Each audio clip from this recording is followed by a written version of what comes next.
My name is Stephen Brewer. I'm the managing director of the Old Opera House. I've been here for a little over 7 years. This beautiful facility was built in 1910 by Annie G. Packett, who raised $50,000 and hired a Washington architect to build the new Opera House at that point, is what it was called. And the facility is very much like you would have seen it in 1910. This is really a theater. From the very beginning, it was a theater.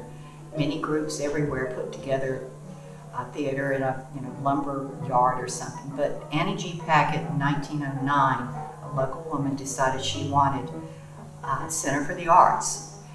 And that's what she put together. And that's what it's become. In those early days, some of the shows were pretty funny. It would be tragic stories like The Struggle of the Human Heart. They had amateur dance contests. They had Chautauqua shows coming through. They had, I believe, the silent movies started in the 20s. So there were people that I remember speaking with years ago who remembered coming here on a Saturday afternoon and paying 10 cents for a show.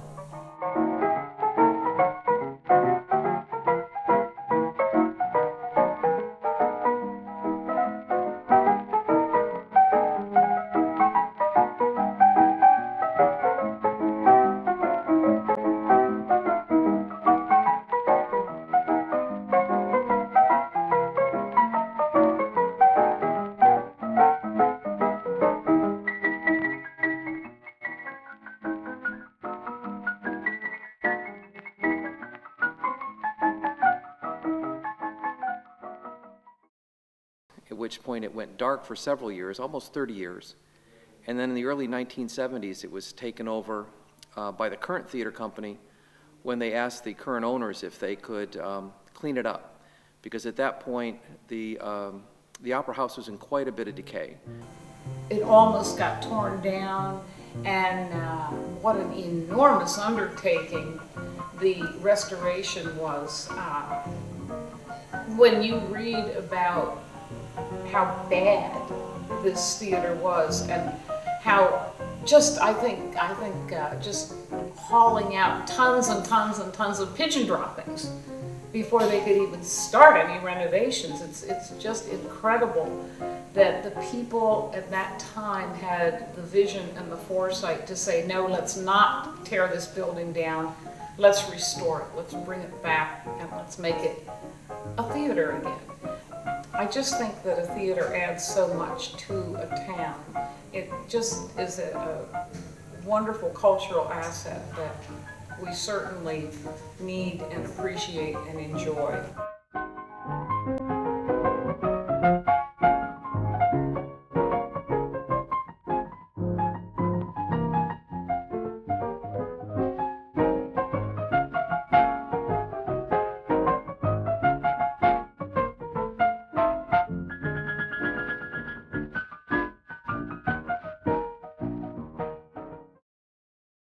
We chose Charlestown as the place to retire for the Opera House. We're looking for a community theater, and we're amazed that we also found a community theater group that actually had a theater. The community aspect of it has been particularly important to us. We moved to town 22 years ago, knowing nobody here, literally. And we joined the Opera House, and immediately we had a community of friends, people that we enjoyed and who were enjoying the same thing we were enjoying. People would show up so shy, so intimidated, and sing or try to do a little bit of acting. But by opening night, they were completely and utterly terrified, but they were about to go on stage, and you saw the shift. At some point in the rehearsal, people don't know where they're supposed to go, they don't know what they're supposed to say, they're just slopping along, and then they get it. At the end of the performance, you step back and go, wow, that was the best show that that I've had the opportunity to work on, and it's like there's nothing that it's going to top that.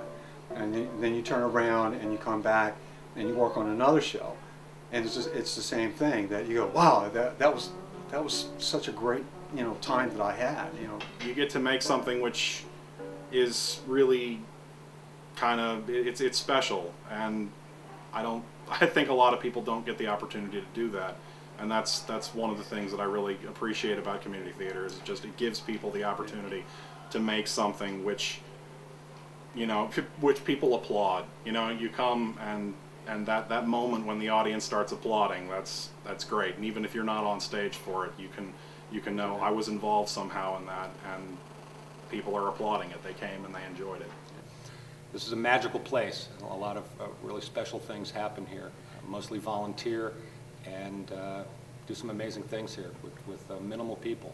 I hope with the Centennial more people will show up for shows or participate in auditions. If you don't have the skill for that, you can do props.